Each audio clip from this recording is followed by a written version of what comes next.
people. It's your girl, Nicole Banister, aka Nikki Banz. Today, I'm interviewing Suzy Fauria right here on Nikki Banz Live!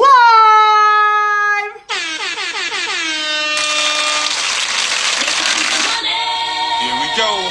What up, what up, what up, everybody? It is an absolute pleasure to see all of you gorgeous humans today. We are here. Today is Tuesday, and guess what, everybody? It is the very last Tuesday of 2022.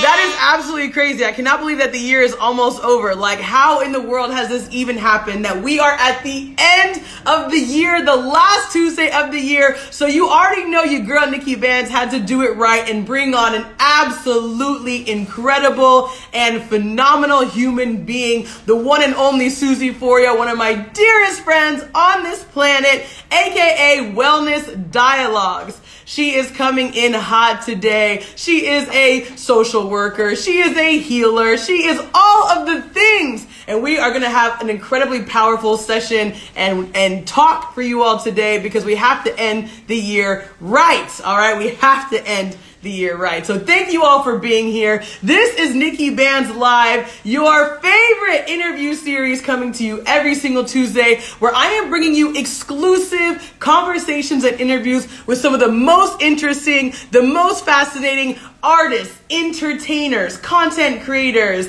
activists, entrepreneurs, and influencers from across the globe. Every single week is a different guest from a different country, and I am so grateful to all of you for rocking with me for this whole year. So you know what? Go ahead and give yourselves a shout out, everybody.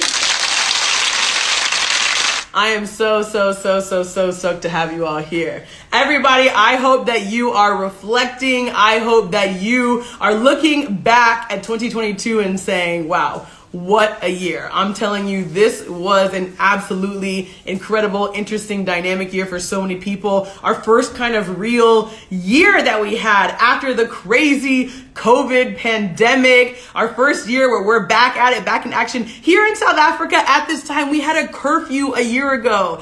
Can you even imagine that? And here we are today, just out here on the streets doing the December thing. Okay, I'm telling you, it's pretty wild to look back on it. So shout out to all of you for making it through 2022. I'm telling you, it's been incredible.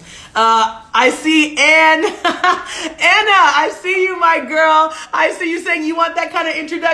Hey, you know what? Maybe we're gonna have to get you on for a Nikki Banz Live interview one day. I see you, girl. Shout out to my girl, Cindy. We live, Cindy. We live. We made it. Oh my goodness. I see Letty in the building. I see all sorts of cool people. Thank you all for being here. I appreciate y'all so much. Like I said, every single Tuesday, it only gets better. And as we enter 2023, Nikki Banz Live is gonna be exploding. So just get ready. Just get excited. Okay? We coming in hot. All right? So party people, without any further ado, I want to introduce the woman of the hour. Like I said, she's one of my best friends in the whole entire world. She is an incredible therapist, social worker, healer, someone who is really creating incredible change across Black and brown communities, not only in the United States, but around the world. Someone who is looking at the deeper issues for young people and making sure that their future is even brighter than how they stepped into this world. And so I'm telling you, this is going to be such a special moment. I'm so honored to have her here, and I don't even want to waste any more time just introducing, so I want to bring her on. Stick with me, y'all. We are here live for 1 whole hour. Subscribe to my YouTube channel, youtube.com/@Nicole Banister, aka Nikki Banz. Follow me on Instagram @TheyCallMeBanz. And I want you to follow my girl @Wellness Dialogues, coming in hot right now. Are you ready, party people? Are you ready? Are you ready? Are you ready? I know you're ready. Let's get it cracking. Now I'm bringing on the one and only Suzy Fauria, aka Wellness Dialogues. Let's go!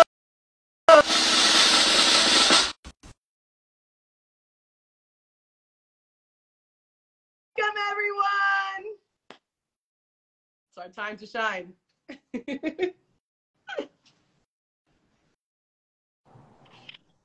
Hello, beauty. Hello. Welcome, Suzy. you?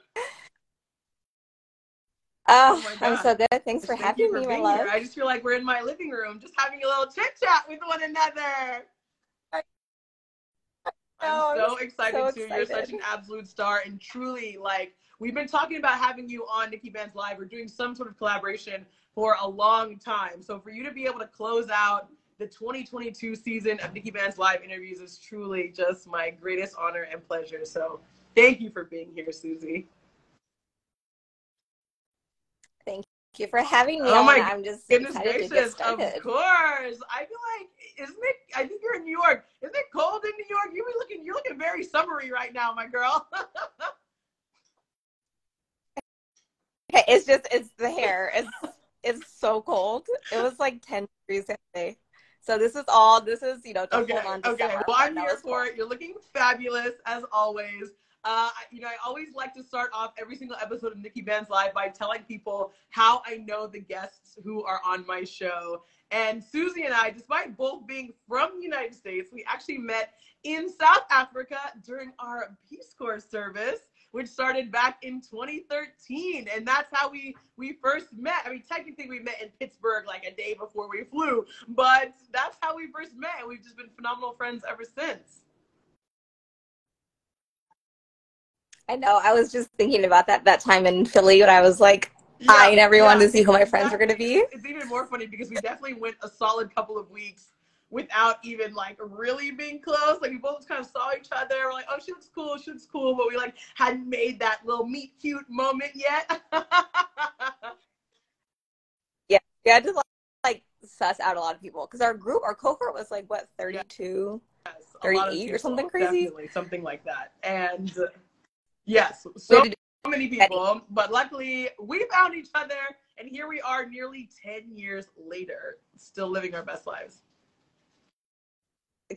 I can't believe it. You were just at my wedding. People might remember the one and only Wellness Dialogues, aka Suzy Fauria, because I was at her wedding, and it was so amazing. Shout out to Mike. I don't know where he is, but hey. Oh my goodness. That's amazing. Mike is at work. Okay, good. Later. Glad we gave him a little shout out. We love you, Mike. Oh my gosh. Okay, so Suzy, I mean, I obviously know you very well and very intimately on a personal level, right? But a lot of people who are watching this know you through your brand, Wellness Dialogues. So for folks who don't know you as intimately well as maybe I do, how do you introduce yourself when you meet new people? What do you say to folks when you describe who you are and what you do? Normally I say, or people ask, which is, I guess pretty often. Normally I say I'm a therapist, and then people get very uncomfortable. There's no follow-up question. It's like, oh. Or if I talk to an adult and I say I'm a therapist, they're like, and sometimes the follow-up question is, can you read my mind? Which obviously the answer is no. And then if I say I'm a child therapist, they're like, oh my God, wow. So for some reason, I might create some vulnerability when I share what I do. And I think people can be very uncomfortable. So if I said like finance, they'd be like, oh, tell me about money.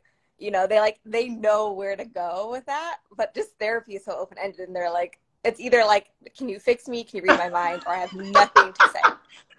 Yeah. Those are very interesting responses for people to have when they get to know you. Like, that's actually really funny. I'm like surprised to hear that. I like the can you read my mind question, because I think the better question would be, can you read my heart? Right? I mean, generally, I get a very that's what I'm saying, because if they ask you that, you'd be like, Sure can. So everybody who's on this live right now on Instagram, or everybody watching the rerun on YouTube, just get ready. You know, maybe she could be reading you through your little Instagram handle popping up on the screen through your comments on YouTube, you know? No, just kidding. Okay, so a therapist, a healer, a wellness expert. I'm gonna go ahead and give you some other titles in there, you know, because that's how I see you and how we all love you and know you for. Talk to us about your journey into therapy and your journey into sort of healing and wellness? How did you, I mean, obviously, I'm sure you can tell us the story for an hour, but how did you get into this space and into the work that you're doing today? Yeah, it's such a good question, and it's a very convoluted path, like all paths. So when I was about like 3 years old, I told my mom I wanted to be a psychologist. I don't know what the word meant. It had a lot of syllables. I knew it had to do with helping people. And she was like, okay, okay. So I had it planted in my mind early on, even though I didn't really know what it meant. And I think part of my journey, part of my journey is that I had a very difficult childhood, and one that had many various traumas. And I think because I understood what it was like to really feel pain, I also knew what it was like to really be connected to people, right? Like I found so many resources through people, specifically through women, through dance, through art, through writing. I found ways to heal in my own little childhood way, right? And so that's like my back history. It's like little Sue's difficult childhood, finding all these resources. And I knew at a very young age that I also needed to help young people. And I think oftentimes we come to fields or to professions because we're looking to maybe redo or undo things that we didn't have control over when we were younger. So I was thinking, I think unconsciously, I was like, this is my way to be the person that I didn't have when I was younger.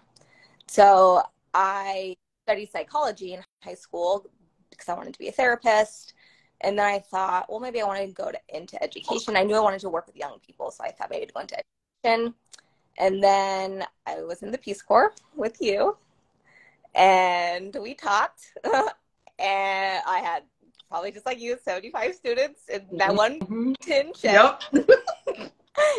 it was 5 in the States. So I moved to New York, and I was a teacher's assistant in Harlem.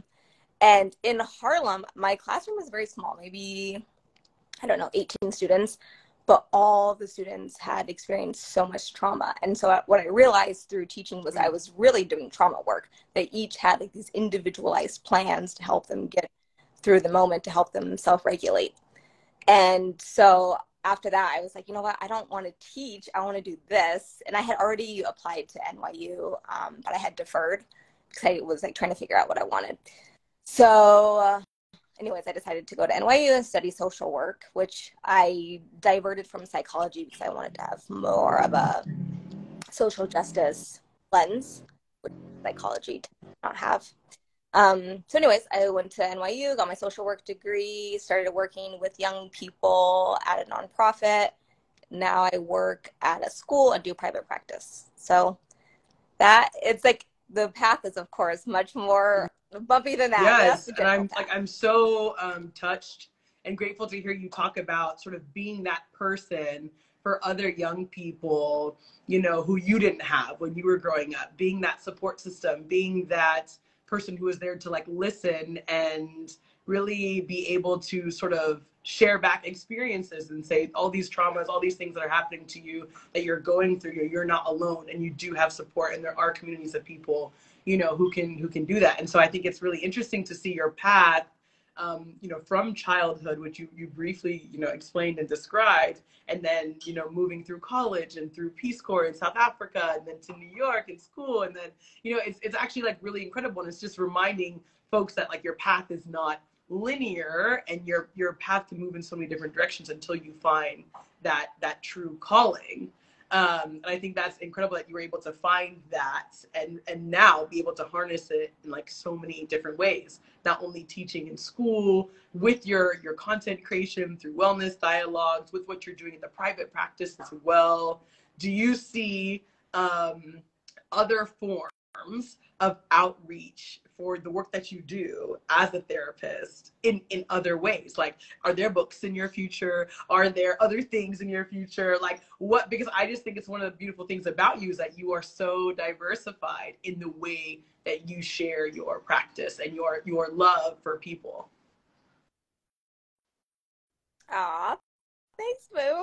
Well, before I answer that question, I do want to say that part of my path stories, I do think that this was always my path. And I actually, in my adulthood now, know that my childhood trauma actually was the path, right? Like I needed that to be where I am now.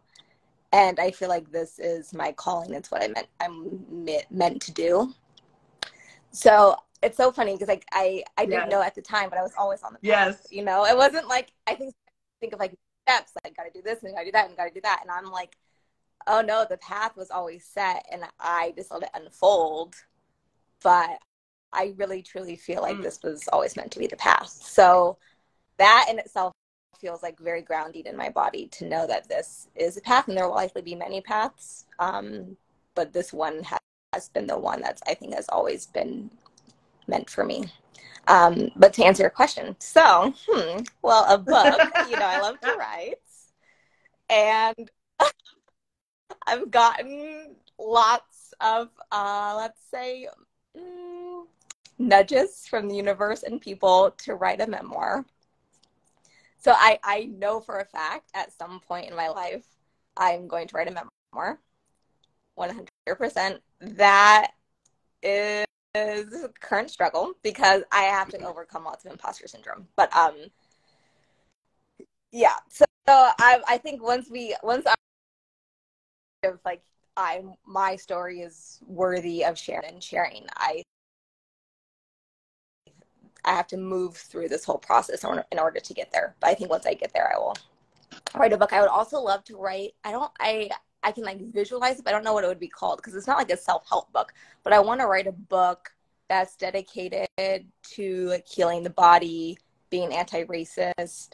Like it would be like daily activities that you can do to center your and other people's healing.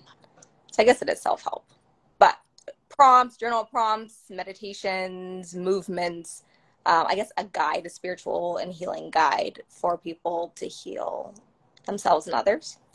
I would love to do that. I'm also partnering with some companies at the moment. Something might drop actually today. Okay, you heard it here first, y'all.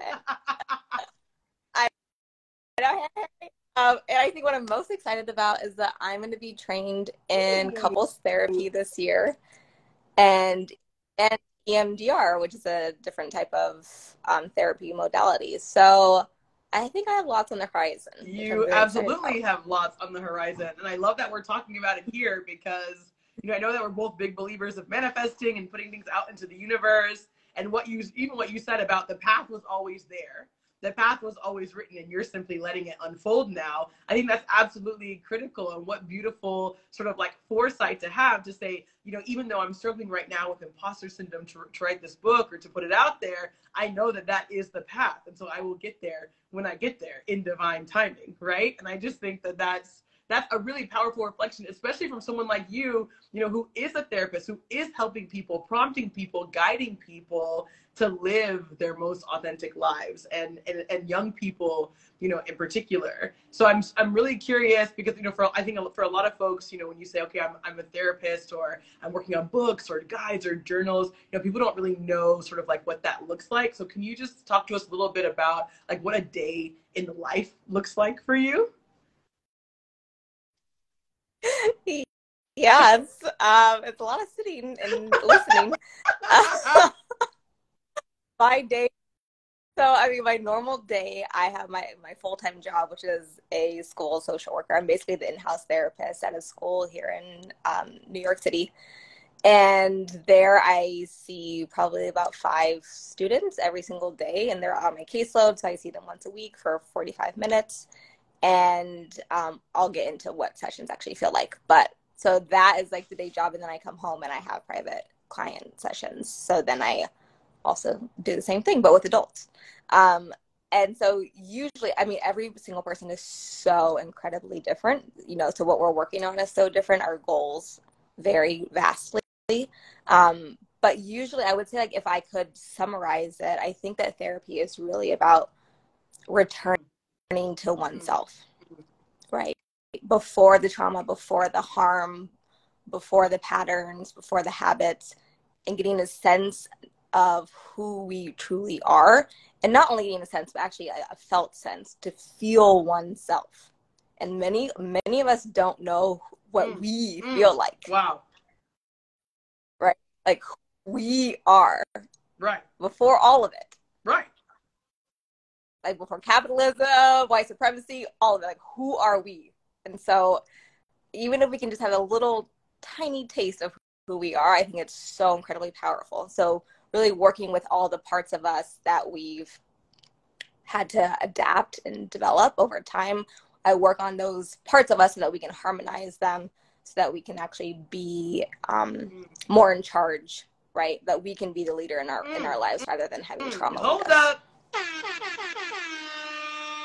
She said, I'm helping people harmonize so that we can be the leader in our lives and not let trauma lead us. Come on, y'all.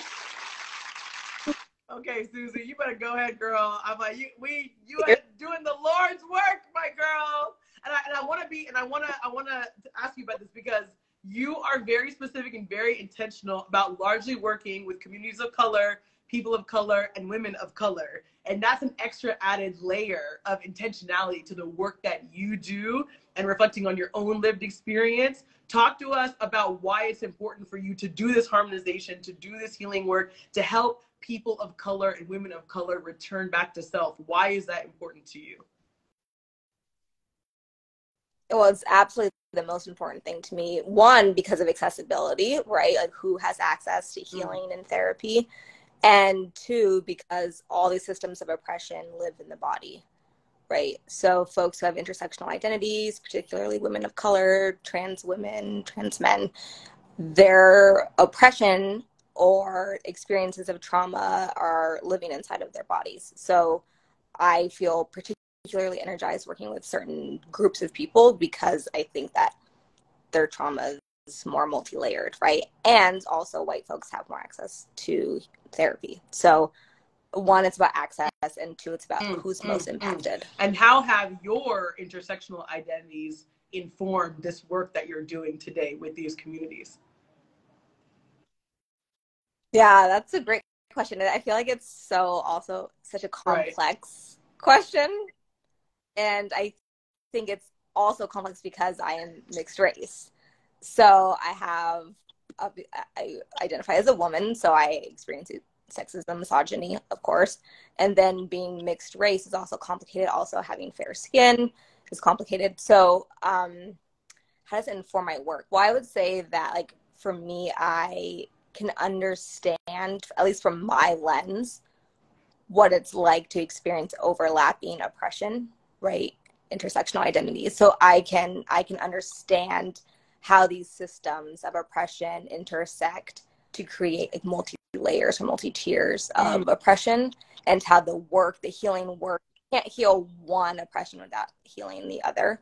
So it's really multi-layered. You have to heal them simultaneously, and you have to understand how these forces work, right? How these systems work, how these ideologies work to oppress the body.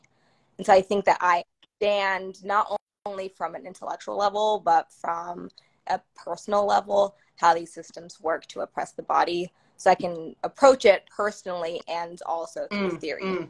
I think it's really incredible as we look at sort of the collective consciousness of the world and how we are shifting as people of color, someone who's also mixed race, just like you, how we're moving towards these healing modalities, how we're moving toward taking ownership and leadership back in our lives. And I think one of the best ways for us to do that is by people who share lived experience. And so for you to be able to say, from my own experiences as a woman, as someone who's mixed race, you're able to reflect back on your own lived experience and integrate that into your understanding of these intersectional identities and how that trauma then plays out for folks is really, really important, because it's the very simple thing of representation matters. And we know that particularly amongst communities of color, like people of color historically aren't trying to go to therapy, right? It's like been sort of really subjugated and relegated as this like thing for white people, right? Not for communities of color.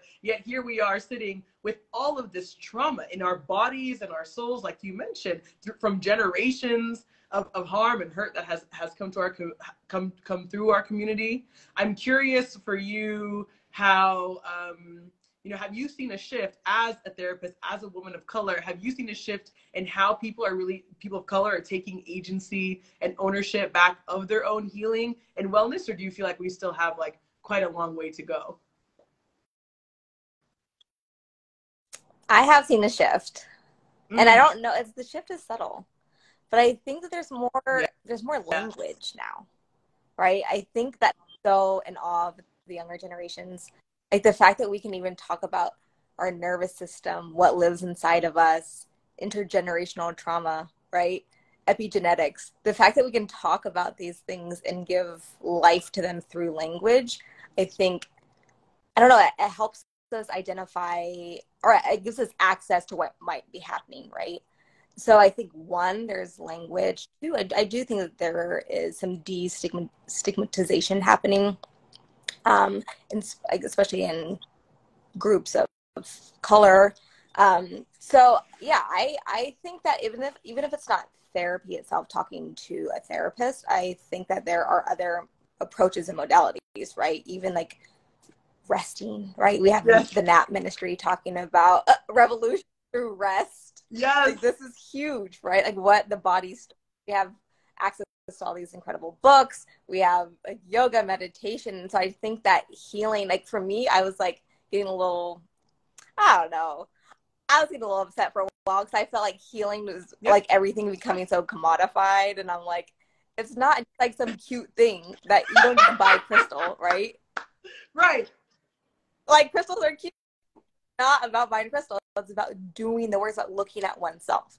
And so I think that is actually becoming so normal, which I am like so here for. I'm here for it too. I'm seeing lots of hearts right now coming onto the live.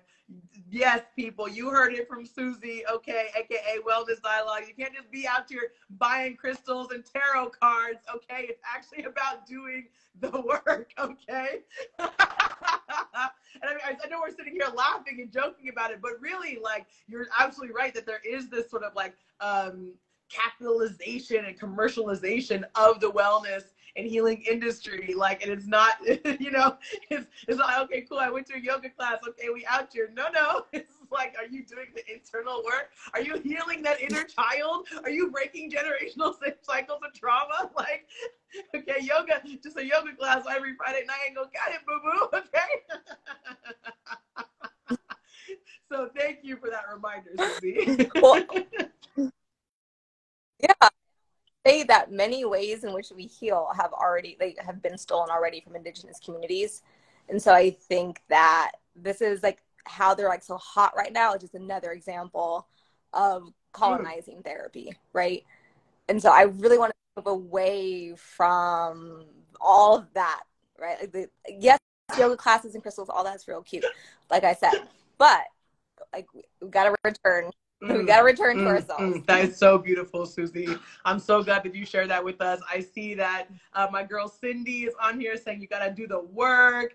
I see Noir is on here saying healing is definitely a continuous process. It never stops. So I'm loving that folks who are here on the IG Live are really resonating with what you're saying. And so in that return to self, I want to talk a little bit more about your own personal return to self. Talk to us about, like I said, this is the very last episode of NIKKI BANZ Live in 2022. And I want to hear from you as you reflect back on your year, on your 2022, what have been some of the most powerful moments that you've had in this past year? Well, it's so funny because I always think I'm like, you know, this year was regular, nothing happened. Like, I feel like time just moves, and then I actually have to pause and think what did happen in that time. So there are a few things that stand out. One, in 2022, also what is time? Like I'm still very much stuck in 2020. Exactly. And never know, like, what year is it? What month is it? I don't know. 2022, that would be the year. I was diagnosed and healed from thyroid cancer, which for me, I mean, I think prior to that, I just felt impervious to health issues. Like, I just felt like I could do anything that I wanted, and my body was resilient, and I don't know. And then all of a sudden, I was like, oh, shoot, I got some gray hairs. I got all cancer. Right. Like, I was like, oh, no, this is like, I can't just live life like I thought I could. Like, I actually have to tend to myself and tend to my body. So that was really huge. And I think psychologically it affected me because I had to just really center my and pausing, which I'm not very good at pausing. You probably know this. But I had to, like, I was forced to slow down and to, I don't know, I think, yeah, I was forced to slow down, and also emotionally, I didn't let myself get sad. I know it's like kind of basic to say, but I really focused on all the beautiful things in my life and how I knew that I could return to them when I needed to, but for right now, like, I needed to slow down. So that's one. You want me to keep going? Girl, it's your interview. You better tell us all the highlights. We're here to celebrate and uplift you, my dear. Okay, well, that was not a highlight, but the true highlight was amongst all of that, your girl planned a whole wedding and got married, which that I was at, which was amazing. You were the MC, which was just incredible. And I honestly, this year for me has been a year of just like love, like self-love, love. I'm starting to really truly understand what love can do, right? Like the power of love, and I like heal. My attachment style has completely transformed. I understand in my body what it means. Well, a little bit to surrender. Wow. I surrender a little bit more, but I'm learning the art and practice of surrendering, which that is huge because your girl did not surrender before. I was very much a control freak. So yeah, the love is so healing. I could talk about love all day. We could talk about love the rest of this time. We could.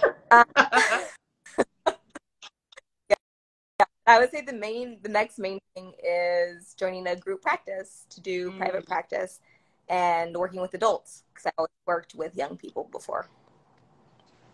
These are all the most amazing and incredible highlights, and to look back at how different these very powerful moments have been, you know, getting and then healing from cancer all in the same year, getting married, planning a wedding, the hecticness of planning the wedding, and then getting married, and then being immersed and just showered with love. Again, shout out to Mike. We love you, Mike. That's Suzy's husband. Hey.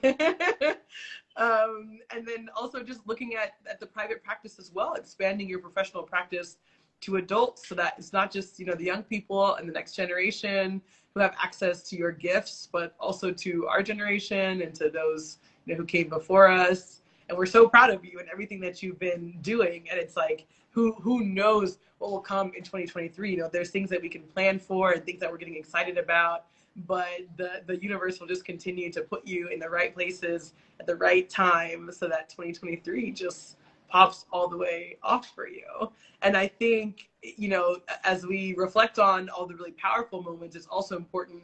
It's something that I really love about your Wellness Dialogues page, actually. It's really important to reflect on the challenging moments and issues as well. So can you talk to us a little bit about what some of the struggles have been, and what some of the what some of the challenging moments have been, either throughout 2022 or that you're sort of thinking about and trying to overcome right now? Well, there's always those moments, no matter what. We're always going to be there. I mean, having cancer is probably my biggest challenge of the year. But there's like so many even just like micro things, you know? And I think for me right now, I'm trying to articulate it in a way. So I am working towards moving toward grace instead of grievance. And I think that we are so conditioned, like the ego mind is so conditioned to move toward grievance and to find all of the bad or all of the fault in things.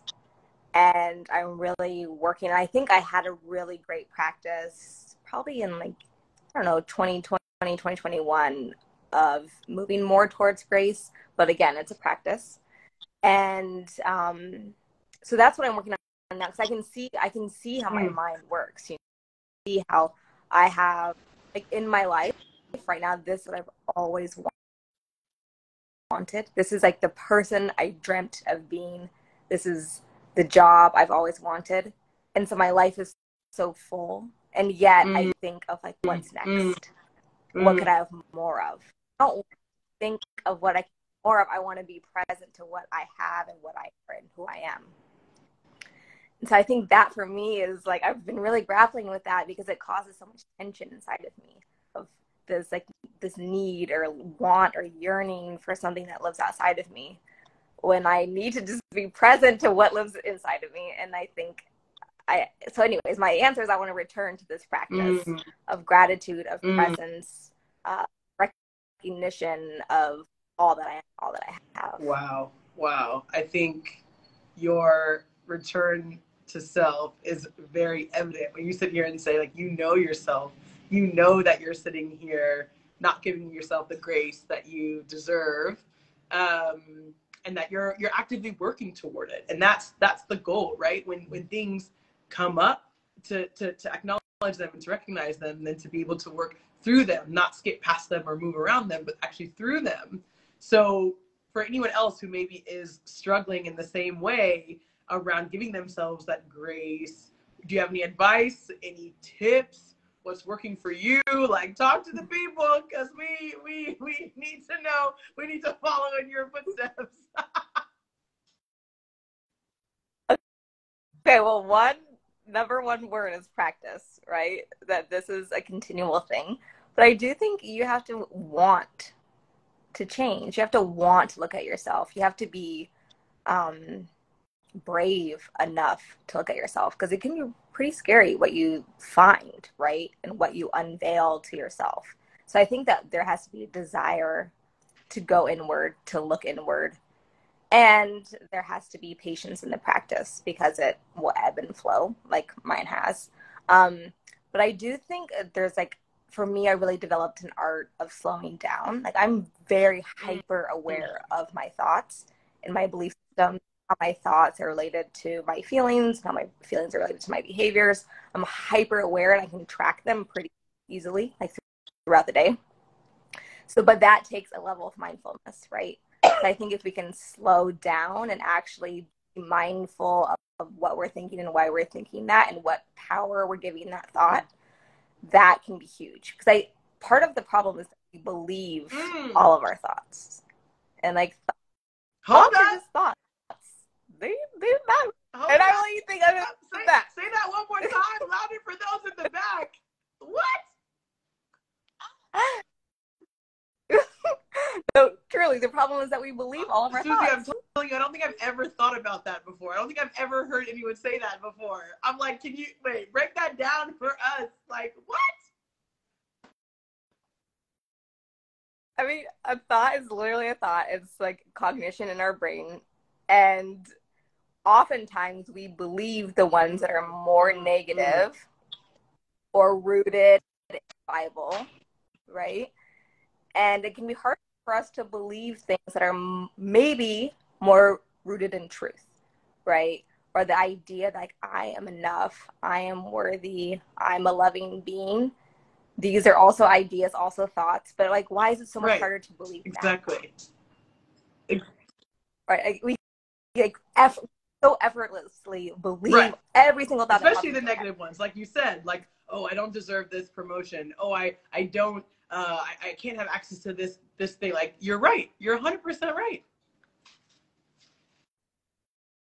Right. And then that, when we believe it, we embody it. So I think the problem is, not the problem, but one thing that we have to work on is that we have these thoughts, we then believe them, that thought conjures up a feeling, that feeling makes us behave in a certain way, and then when we behave in that certain way over time, we embody that that behavior. So we got to break some of the cycles. I think the cycle begins with the thought and like not being so attached to wow.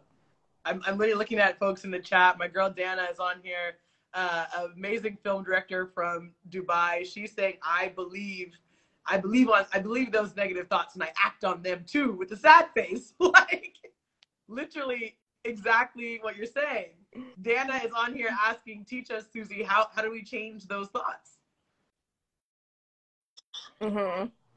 Yeah, well, it's again a practice, but one, we have to acknowledge what thought are we having, and is that thought based on pattern, right? So do we have what negative belief do we have about ourselves, about what we are worthy of, what we can have, and what is that negative belief rooted in, right? Oftentimes it's rooted in some childhood experience, trauma, lack, right? Maybe your needs weren't met at a young age, so you therefore believe that you're not worthy of love, and then you have a belief system based on this experience, right? So I think you have to understand the origin of the thought, which oftentimes goes way, way, way back.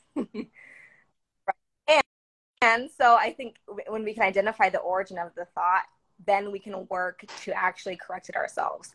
So if it was something in childhood, we can therefore do some reparenting. We can try to give ourselves the things that we didn't have as a child. We can talk to ourselves in ways that maybe our parents didn't talk to us. Sometimes I have my clients like talk to themselves like they're little kids. Like, you know, like, that sounds so hard. Like, I'm so sorry that happened to you. Into like gentle, soft, loving voice to oneself. Right? And like, what is that? We are oftentimes like the domineering parent to ourselves. Right. So yeah, so I would say find the origin of the thought or the origin of this belief system, work to parent oneself. And I mean, you can on a day-to-day basis actually change your thought if you have mindfulness of it, right? So even before meeting with you, I was like, oh man, what if I mess up? What if I stutter? What if I don't make any sense? What if you were like, blah, this is whack? And I was like, or what if it's exactly what people need? Right? It's not even that complicated, but I was just like, or is there a different thought that I can introduce? Yes, and like you said, that mindfulness to introduce that different thought, internalize it, believe it, and then execute it, right? Right. I hope everybody who's watching this right now is taking notes, y'all. This is exactly why I had Suzy on here today. As we go into 2023, I know some of y'all might be turning up on New Year's Eve, but some of y'all are going to be at home with your crystals, with your decks, and your journals, sitting there reflecting on these questions and reflecting on how to shift and change those thought processes, those behaviors, having more mindfulness, returning to that love for self, that sense of self. I see y'all in the comments. Hey, Alexis saying great stuff. Dana saying, yes, I'm taking notes in all caps. I see my girl Molly like literally taking the notes for real. Y'all know I only bring you the best of the best here on NIKKI BANZ Live, okay? Thank you, Suzy, for dropping bars for us today so that people can be more mindful. People can think more just like thoughtfully and critically about the love that we show and have for oneself. So I would love to ask you now, as we have about 10 minutes left on the show here. I would love to ask you, as people step into this new year, right? As they step into 2023, we only have a couple days left of this year. What would you tell folks? Like, what would you tell people to be mindful of, to start thinking of for themselves? I would love to hear what advice you have for people as they step into this new year, this new chapter. Well, I think this should be when you step into every day, because I think that we do like the timestamp of a new year, but I think every single day you step into a new day. And so I think that this is the practice of stepping into the new day or new year. I think that we should be mindful of like, just asking ourselves, who do we choose to be? What do we choose to embody? Right? Because everything that we are right now, we have chosen. And so, and we choose differently. And I think, again, it has to go back to what lives inside of us, what lives in our body, and getting curious about how we can work to embody something different, right? Or maybe hold on to the beautiful things, the beautiful gifts that we already have. I think we can foster all of the beautiful things and qualities we already have, and also invite in some new ways of being. Suzy, I'm literally sitting here like thinking, I'm like, who do I choose to be?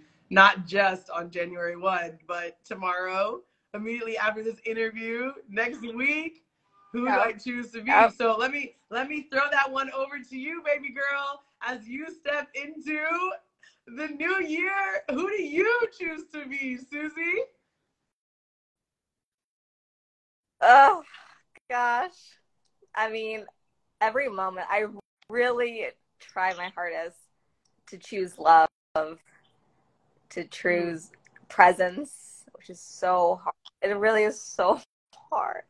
Sometimes when I'm on the train, I just don't listen to any music. I don't do anything. I just sit there and observe and try to be with myself.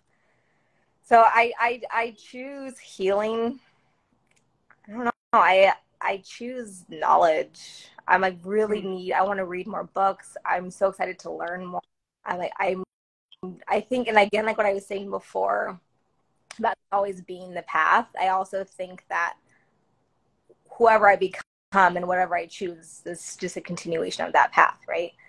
So I think I want to be, also a good friend and a good partner. Yeah, so I'm choosing many things. But like I said, it's so hard. Like I have my moments I slip up all the time. And actually Mike he so beautifully returns me to love. And so I think in that way, I'm so grateful that he can be my mirror and show me the ways that I choose to are outside of love. And like to return to love over and over and over again is one of my hardest practices. I really like that you were able to just share, a number of different things that you choose, right? It doesn't just have to be one thing. It doesn't just have to be 2 or 3 things. It can be a number of different things. And you can have multiple choices every single day, every single moment, and choose you and choose love and choose those things. So thank you for sharing that with us and reminding us that we too can choose to be an amazing partner, a learner, a lover, a good sibling, whatever those things are that are important to each and every one of us. So thank you for that reminder. I know folks are gonna walk away from this, and if you have a journaling practice or if you have some kind of mindfulness practice, they're gonna walk out of this and say, who do I choose to be right now? Who do I choose to be as I enter this new stage? And so I'm really grateful for that. So thank you for sharing, Suzy. I see that we've got lots of people in the chat. Dana, again, saying being present is so hard, but it's definitely helpful to really feel our feelings and look inward, like Suzy is saying. And I see that we've got Queen Rosita Happy Tears saying respeto. So respect, 100% respect right there. So speaking of respect, I want to be super respectful of your time. I know that we have 5 minutes left on our interview here today, and I just want to ask you, as you step into tomorrow, as you step into this new year, what are things that we, as your friends, as your fans, as your followers, what should we be keeping an eye out for, and how can we continue to support you as you move forward into this new chapter? Yeah, that's so nice. Well, I would be so appreciative if you'd follow me on Wellness Dialogues. I, as you know, take my time with my posting because I'm resisting capitalism and being a force of production. So I produce when I feel called to, which is not on any algorithm's time. So if you're a patient and which is willing to see my work when I create it, please follow me. I'm also part of the Healing Collective. It's a practice in New York City, and we also offer coaching nationwide. So if you all want to deepen your healing practice or find a therapist, you can find us at the Healing Practice, or the Healing Collective, sorry. And what else? Just send lots of love. You can DM me anytime. I'm happy to chat. If you want to connect, DM me. I just love connecting with people. It's like my greatest joy in life. Oh my gosh, Suzy. Well, we're so grateful that you are connecting with people all over the world. I'm sitting here in Cape Town, South Africa. You're sitting in New York City, and we are connected. And there's people who are on this live from India, people who are on this live from the Emirates, people who are on this live from all over the world, you know, and it's pretty incredible to see how your healing and wellness practice has touched corners all over the world and all over the earth. So thank you for being here. Like Suzy said, go follow her on Instagram at wellness_dialogues. You can literally go to the top of your screen right now, click on the little arrow, and just immediately click follow. So you can go show her some love and DM her anytime, like she said. I see someone on here saying that they're here from Argentina. Okay, Juan, welcome, bienvenido. Welcome, happy to have you here from Argentina. Congratulations on your World Cup victory. So I'm loving that this practice and this wellness is international. Any final words, my dear, in our final couple of moments? I think my only final word, thought, idea is just to be gentle on yourself, to love yourself. You know, I think there's so many hard things in the world. So I think we don't have to be one of those hard things. You know, we have enough at us, so if we can be the source of peace, then I think we'll be so much better off. Thank you for that reminder. That was exactly what we needed to hear today, Suzy. So thank you for sharing that. Thank you for everything that you shared with us. I knew that you would be the absolute perfect guest to come on the show at the end of the year. I'm seeing the comments are just exploding with people saying thank you, thank you, thank you. And this will be an interview that people watch again and again and again. It's here on Instagram. It'll be uploaded onto YouTube as well. And so we're so grateful, and I am so grateful to have you as a friend, to have you as a sister, to have you as a return Peace Corps volunteer. I'm so glad that we're connected in all the ways, and I'm truly so grateful for having you here on NIKKI BANZ Live. Thank you for sharing this with all of us and giving us the reminders that we needed to give ourselves that grace, to be gentle on ourselves, and to move forward by returning to ourselves. So thank you very much, Suzy. Thank you, Nicole. So you know, I love you so much. I'll send you a voice note after this. Well, everybody, this is NIKKI BANZ Live. Once again, follow Suzy on Instagram at wellness_dialogue so you can get amazing guiding prompts and journal topics and awesome content when Suzy is so desired and called to put out content into the universe. Definitely slide into her DMs and connect with any thoughts, questions you have. You can follow me on Instagram at TheyCallMeBands. Remember, I do this every single Tuesday, interviewing the most incredible and talented artists, entrepreneurs, entertainers, activists, and influencers from across the globe. So stick with me, party people, and you're gonna get more amazing guests like Suzy every single week. Happy New Year, everybody. We'll see you in 2023. Thank you, Suzy. We love you, boo. Bye, everybody. Bye. We'll see you next week on NIKKI BANZ Live.